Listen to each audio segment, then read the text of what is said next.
এই ননির বাবা বিয়ে দিল বলো, সুজাতার মা।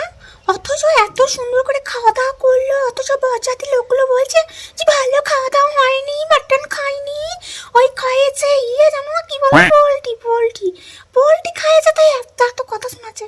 ভাবা যায়? হ্যাঁ, এইভাবে কথা শোনানো উচিত? তুমিই বলো।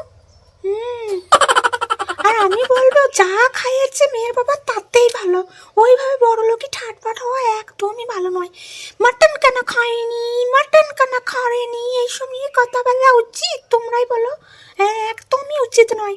ও পোল্ট্রি খাইয়েছে তো ভালোই হয়েছে, একটুখানি কম খরচে হয়েছে, সেটা ছেলের বাবার পোষাবে না।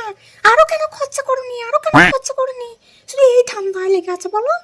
তুমি ঠিকই বলেছ, ওই যে পোল্ট্রি খাইয়েছে, পোল্ট্রি খাওয়ানো তো পোষায় নাই। মাটন খাবে, মোটা মোটা মাটন খাবে, ওদের পোষায় নাই, ওদের এত বড় বড় পেট, ওদের বাটান ঢুকবে পেটের মধ্যে। আর ওই যে পোল্ট্রি মুরগি ঢুকেছে, পোষায়নি, আরো চাই করে মরছে। যত সব এইসব লোক হলে না, আমি একদম খান খান করে দিতাম। যে চা খাইছি সেটাই বলবে মুখ ধুয়ে, খুব ভালো আছে খুব ভালো আছে, তা না যত ঢং। এইসব একদম মানুষজন কি বলবো, দিন দিন যে মানুষজন হয়ে উঠছে না। ঠিকই বলছো তুমি।